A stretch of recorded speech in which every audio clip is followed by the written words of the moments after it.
When people are vaccinated, they can feel safe that they are not going to get infected.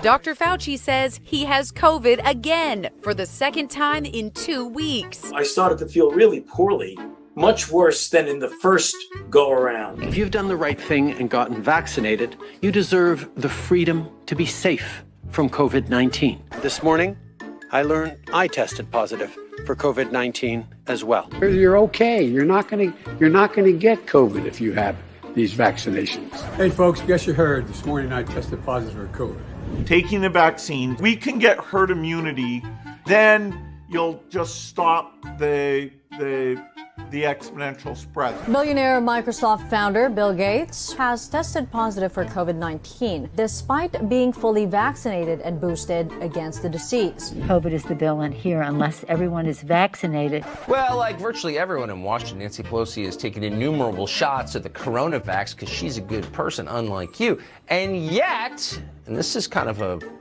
bewildering fact for those of us who believe in science, Pelosi announced today that she's tested positive for Rona anyway. How does that work? I'm fully vaccinated. It gives me some comfort. COVID has derailed opposition leader Anthony Albanese's campaign, something his Labor colleagues have called inevitable.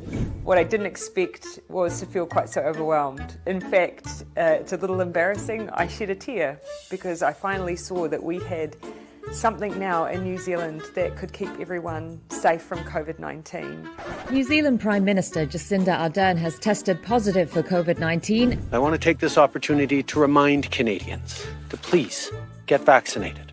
The most important thing is that you get vaccinated, and not just for yourself, but for people around you. And I believe that I'm an example of why it's important to get vaccinated and boosted.